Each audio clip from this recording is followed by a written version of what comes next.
Pasamos a la interpelación urgente del Grupo Parlamentario Mixto, señores Baldoví, Candela y Bataller y señora Sorlí, sobre el abuso realizado por el Gobierno de los recursos de inconstitucionalidad a leyes autonómicas y la suspensión automática de disposiciones y normas autonómicas previstas en el artículo 161.2 de la Constitución. Para su defensa tiene la palabra el señor Candela Serna.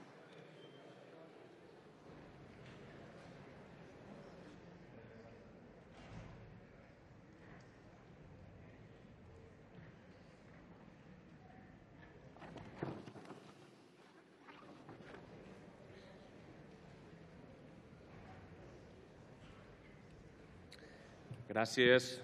Bon día, señorías, señor ministro. Hoy subimos a esta tribuna para interpelar al Gobierno sobre una materia que, aun siendo de rabiosa actualidad, es uno de los grandes problemas que tiene este país, y es la facultad de su Gobierno, del Gobierno, de suspender automáticamente disposiciones y resoluciones de las comunidades autónomas al recurrirlas al Tribunal Constitucional.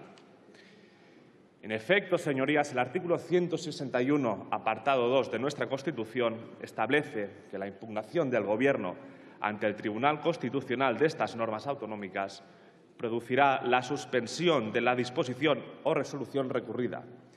Una suspensión que se produce automáticamente por el mero hecho de que ustedes invoquen el 161.2.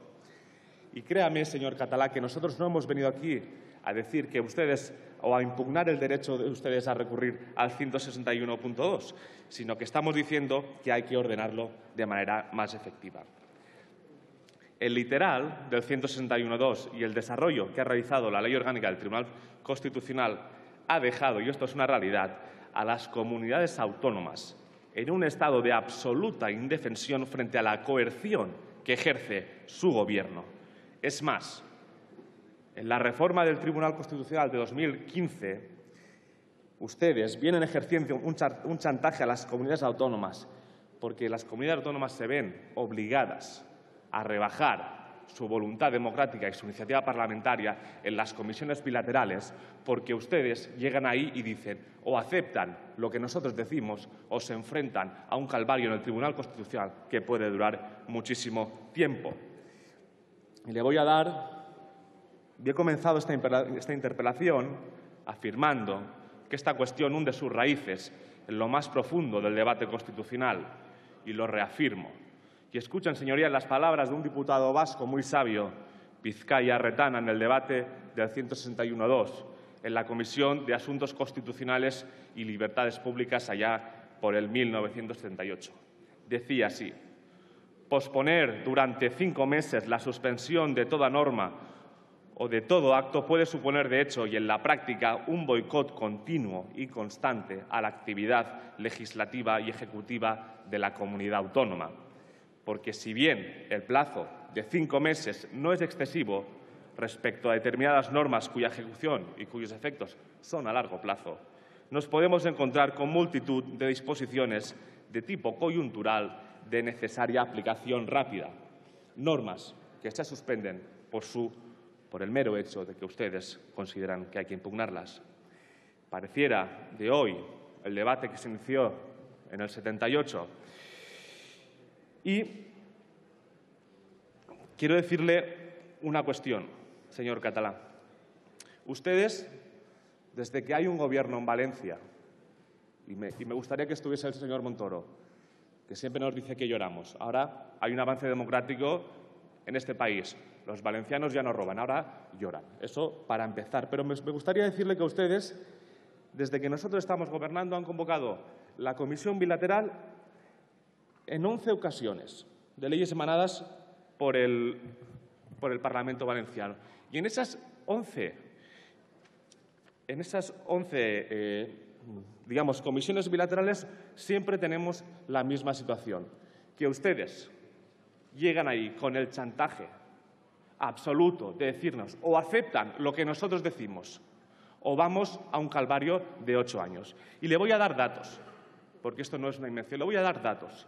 De los 15 de recursos de inconstitucionalidad impuestos a iniciativa de su Gobierno y resueltos por el Tribunal Constitucional en 2015, tuvieron de media 789 días de retraso respecto a los plazos previstos para este tipo de procedimientos en la Ley Orgánica del Tribunal Constitucional. Y si miramos los mismos datos en 2016, veremos que la cosa no ha mejorado mucho, más de 668 días de retraso de media. Si miramos la media en conflictos de competencias, nos vamos a 1.491 días. ¿Y sabe, señor Catalá, señor ministro, cuántos son 789 días? Más de 26 meses, más de 2 años con la norma posiblemente suspendida. Y esto de media, porque en algunos casos ha llegado incluso a 8 años. ¿A usted esto le parece normal? ¿Le parece justo? ¿Le parece que esto respeta el autogobierno de las comunidades autónomas? A mí no, señor Catalá. Y por eso hoy subo aquí en nombre de Compromís, en nombre del Grupo Valenciano, para denunciar el círculo vicioso que genera el abuso de la suspensión automática de disposiciones y resoluciones autonómicas por su Gobierno y los retrasos escandalosos a los que nos tiene acostumbrado el Tribunal Constitucional. Y me gustaría finalizar esta primera intervención, señorías, con una reflexión de actualidad. El abuso de lo previsto en el 161.2, su uso con finalidades distintas a las previstas por los constituyentes, lo que ha generado y lo que está generando es una profunda desafección entre los ciudadanos, no solo hacia su Gobierno, sino hacia las instituciones del Estado. Y debería saber usted, y con más motivo por el cargo que ocupa, incluso la carrera profesional que se ha forjado, que la estrategia que ha llevado a cabo su Gobierno de rehuir todo conflicto político y llevarlo a los tribunales, lo que está generando es un profundo daño a las instituciones del Estado, que no son ustedes. Y permítanme que vuelva a los debates constitucionales, a la enmienda número 644, propuesta por la agrupación independiente, 13 senadores de designación real, y que proponía rebajar el plazo de 5 meses a 30 días. ¿Y sabe cómo lo justificaban, señor ministro? De esta manera, cito: dicha posibilidad puede constituir un grave atentado a la autonomía y puede implicar al Tribunal Constitucional en una disputa política con grave riesgo para su prestigio. Con grave riesgo para el prestigio del Tribunal Constitucional. Visionarios quizá también, la agrupación independiente, ¿verdad? Mire, señor Catalá, el 161.2 y su desarrollo por la Ley Orgánica del Tribunal Constitucional es solo una de las aristas de nuestro sistema político imperfecto, una sola, pero que exige una solución en un marco de solución de reforma más amplio, que tiene que dar respuesta a los retos que tenemos y a los que están por venir. Y subimos aquí, el Grupo Valenciano, a decirle que nosotros lo que queremos es avanzar a una mayor clarificación del Gobierno multinivel que tenemos. Ahí estamos. Pero también le decimos que no podemos permanecer callados ante el desprestigio que ustedes someten a las instituciones del Estado, ante el caos que quieren imponer en nuestro sistema político, ni tampoco, y ni mucho menos, al ataque que ustedes hacen continuamente a las comunidades autónomas. Y termino. Solucionar la cuestión territorial, que ya hemos dicho repetidamente, es que no es solo Cataluña, y esto tiene que quedar muy claro, no es solo Cataluña. Requiere altura de miras y sentido de Estado. No sé si ustedes eso lo tienen, pero se lo pedimos. Y pedimos también que piensen que este Estado no se compone solo de su Gobierno, sino también son las comunidades autónomas, son sus instituciones y, sobre todo y fundamentalmente, sus gentes. Gracias. Muchas gracias, señor Candela Serna. Para responder a esta interpelación tiene la palabra el señor ministro de Justicia.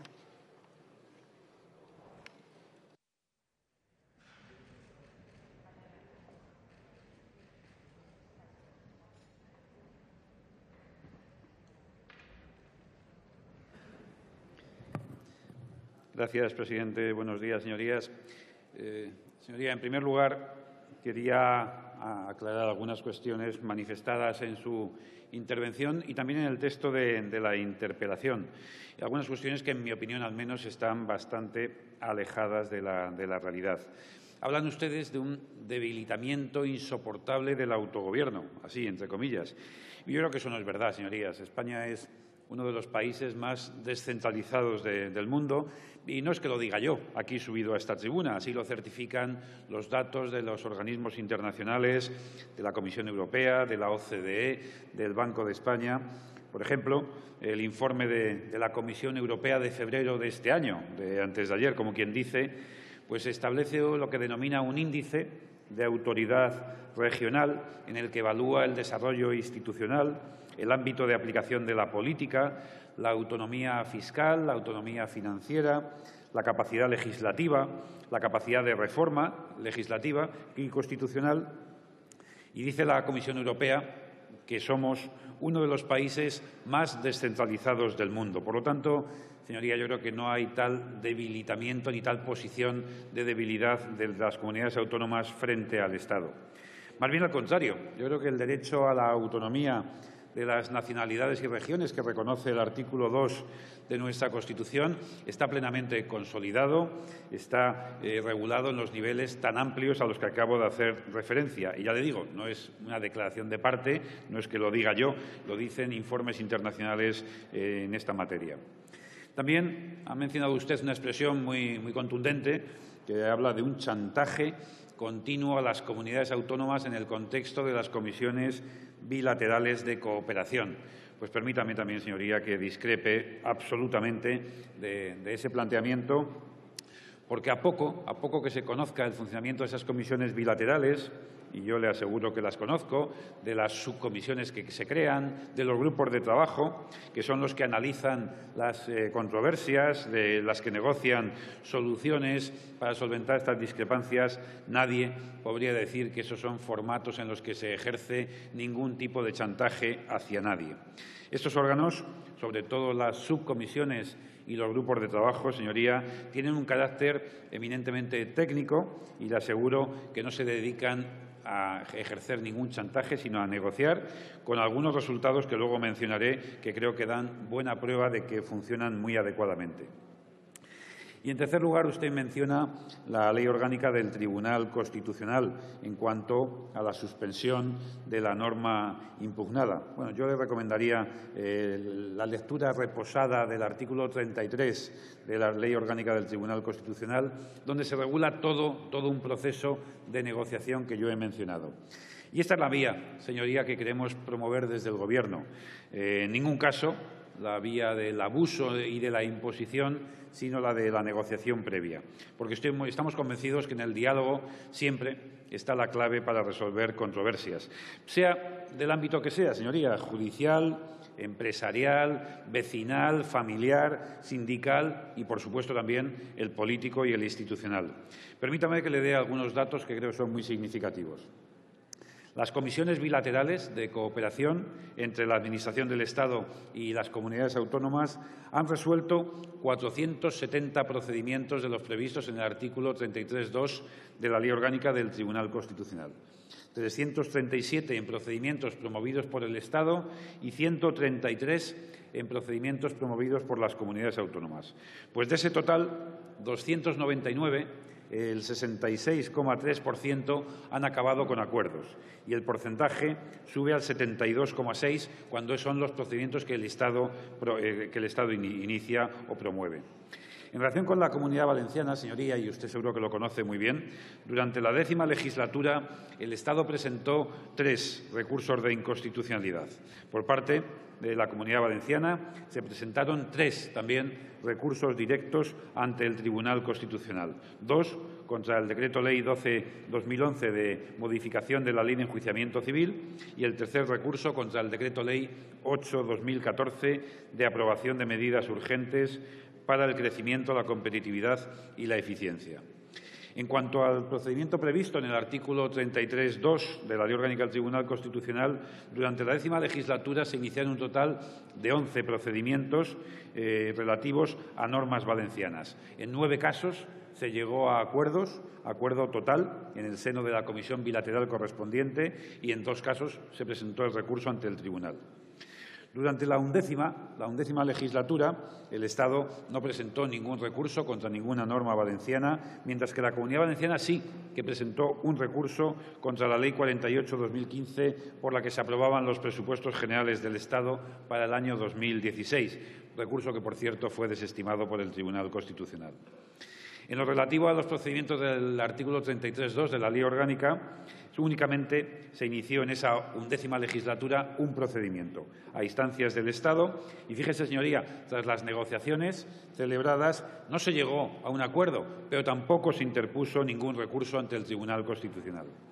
En esta 12ª legislatura, en los meses que llevamos, el Estado ha presentado un recurso ante el Tribunal Constitucional contra la Ley 10/2016 de la Generalitat del Parlamento de la Comunidad Valenciana de designación de senadores en representación de la Comunidad Valenciana. Y en cuanto a los procedimientos del artículo 33.2, se han iniciado 6 procedimientos, de los cuales 2 ha habido un acuerdo total, en otros se ha presentado el recurso y los otros 3 están todavía pendientes.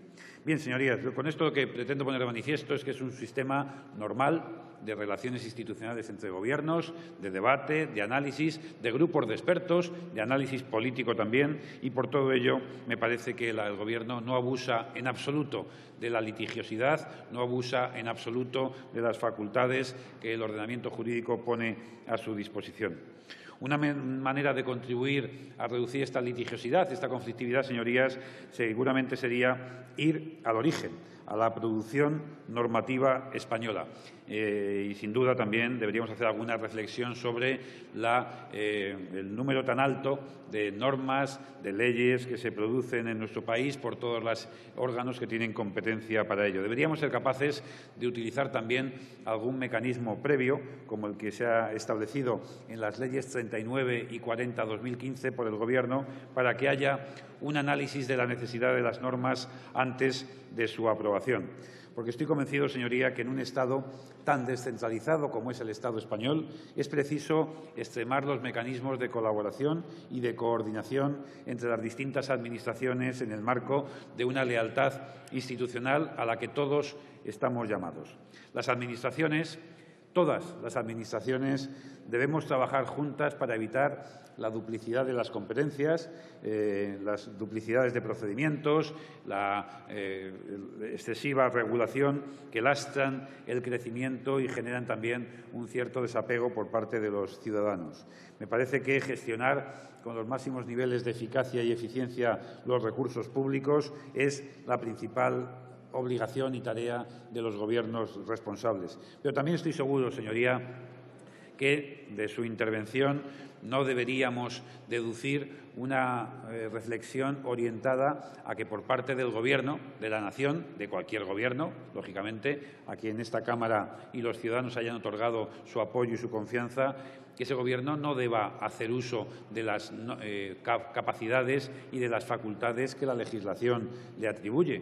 Estoy seguro que no es esa la reflexión que su señoría quiere traer aquí, y menos todavía que cuando el Gobierno ejerce las competencias, las facultades y los poderes que le atribuye el marco normativo, no creo que, no sé si le he entendido mal a su señoría, que eso esté dañando a las instituciones. Está usted diciendo que el Gobierno debería dejar de ejercer su responsabilidad, debería dejar de ejercer sus competencias. En todo caso, señoría, lo que sin duda se puede hacer, como no, es promover reformas legislativas o de la Ley Orgánica del Tribunal Constitucional o, si ustedes lo consideran necesario, promover la reflexión en torno a la reforma constitucional. Si ahí concluimos todos que hay que modificar el actual artículo 161 o la Ley Orgánica del Tribunal Constitucional, pues tendremos ocasión para debatirlo, para reflexionar, para valorar cómo ha funcionado nuestro Estado de las Autonomías, cómo funciona nuestro Tribunal Constitucional, cómo se ejercen por el Gobierno las capacidades y competencias que tiene atribuidas y, por lo tanto, en ese contexto del diálogo y de la reflexión, seguro que podremos alcanzar conclusiones. Pero yo le aseguro que, mientras tanto, mientras ese sea el marco normativo, el Gobierno va a seguir ejerciendo sus competencias. Muchas gracias. Muchas gracias, señor ministro. Señor Candela Serna, tiene la palabra.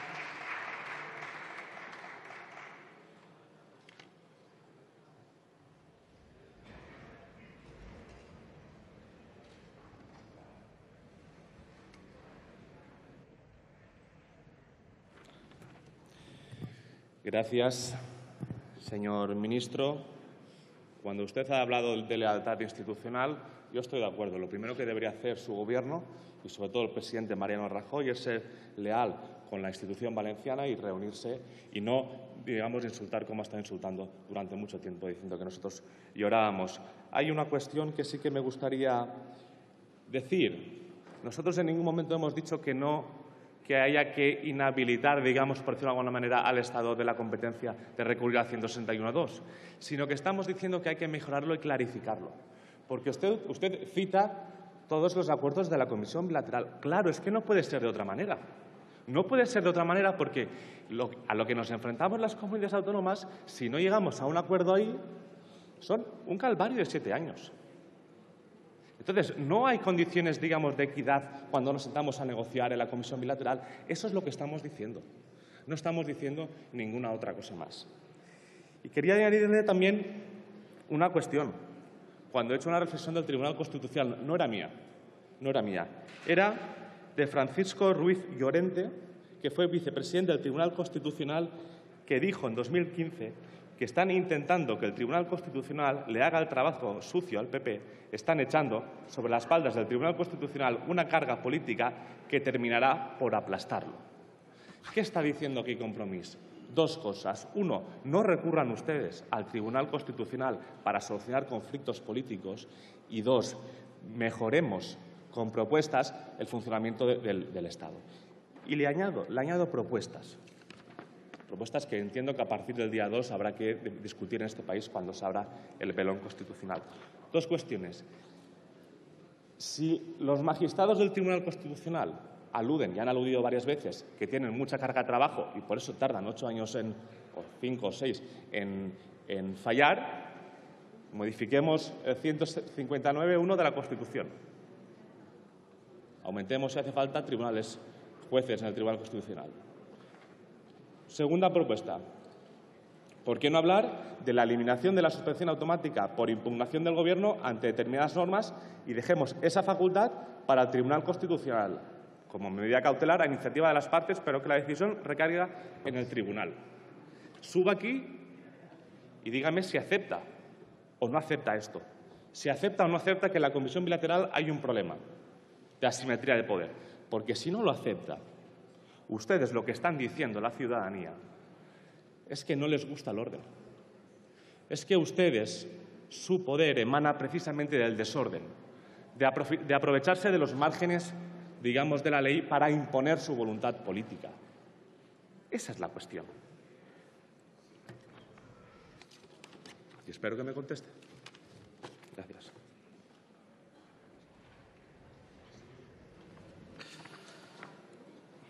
Para concluir el debate, tiene la palabra, en nombre del Gobierno, el señor ministro de Justicia.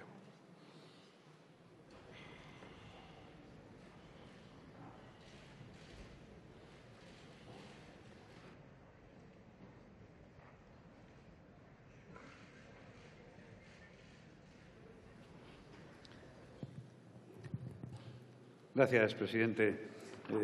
Señoría, me habla usted de la lealtad institucional con la Generalitat y yo creo que la practicamos cotidianamente por parte del Gobierno en múltiples reuniones, múltiples bilaterales, por parte de los consellers con los ministros correspondientes, por parte del presidente de la Generalitat y el presidente del Gobierno, en la conferencia de presidentes donde la Generalitat Valenciana tuvo una participación activa. Por lo tanto, son múltiples y muy frecuentes los foros en los que se practica la lealtad institucional y en la que se trabaja para coordinar los intereses del conjunto de los españoles y para que los intereses de los valencianos estén perfectamente representados en las políticas que el Gobierno lleva adelante. Me parece que las propuestas que tengan que ver con la reforma de la Constitución son lo suficientemente importantes y trascendentes como para que, lógicamente, no sea cuestión de que un ministro suba a esta tribuna a aceptar o a dejar de aceptar. Por lo tanto, trabajaremos en esta cuestión cuando sea el momento y, sin duda, con la máxima disponibilidad para valorar, como le decía antes, cómo ha funcionado nuestro sistema instituciones, nuestros instrumentos, nuestros mecanismos de resolución de conflictos en un Estado compuesto, en un Estado altamente descentralizado que necesariamente tiene que generar algún tipo de conflictividad y valorar si podemos ser capaces de mejorarlo. Pero también, señorías, permítame que ponga de manifiesto que seguramente para evitar la conflictividad también hay que trabajar mejor las normas, Me refiero tanto a la calidad de la técnica normativa como a la negociación, al diálogo y al debate que usted nos reclama en términos posteriores, cuando la norma ha sido aprobada para evitar litigiosidad y conflictividad. Yo lo reclamaría en la fase previa, cuando se redactan, cuando se elaboran, cuando se tramitan estos proyectos. Son muchos los ejemplos en los que se pone de manifiesto cómo por parte del Gobierno de la Generalitat Valenciana, como por parte del Parlamento de la Comunidad Valenciana, se están aprobando normas que generan tensiones, que generan discrepancias, que generan conflictividad, y seguramente los valencianos se merecen más seguridad jurídica, menos improvisación y menos utilización interesada de las normas, porque las normas no deben estar hechas para jugar a la política ni para crearles problemas a los ciudadanos, sino para resolverlos. Yo creo que hay algún ejemplo muy reciente, como son los temas de la enseñanza y en materia de la enseñanza en los distintos idiomas, tanto el valenciano, el español y el inglés, en lo que se está poniendo de manifiesto las tensiones que se están creando, las discrepancias y la falta de consenso y la utilización de unas normas que luego son suspendidas o son anuladas por los tribunales de justicia. En este caso sí, por los tribunales ordinarios de justicia, que han puesto de manifiesto que algún decreto de la Generalitat no es ajustado a derecho y, por lo tanto, tener que hacer luego decretos leyes para brincar ese tipo de planteamientos y, sin duda, pues generar una litigiosidad constitucional posterior, no me parece que sea el mejor ejemplo de cómo hay que buscar soluciones, cómo hay que encontrar en el diálogo y en el acuerdo la solución a los problemas y a los debates que pueda haber en la sociedad valenciana, que sin duda no van a ser imponiéndolas de esta manera. Yo les recomiendo también, señoría, que para arreglar los problemas de relaciones institucionales entre el Gobierno de la Nación y el Gobierno de la Generalitat, lo primero que debemos hacer todos es pensar en el interés general y en el interés de los valencianos, y no en unos objetivos políticos partidarios o partidistas, ni siquiera tampoco en obsesiones nacionalistas de algunos, porque yo creo que ese fanatismo no nos lleva a ninguna parte. Lo que nos lleva es simplemente al desencuentro, a la conflictividad, y como entiendo de la intervención de su señoría que lo que quiere trabajar, como queremos nosotros, es por una comunidad valenciana próspera, abierta y solidaria, estoy seguro que podemos hacerlo desde el diálogo, desde la negociación y no nunca desde la imposición. Muchas gracias.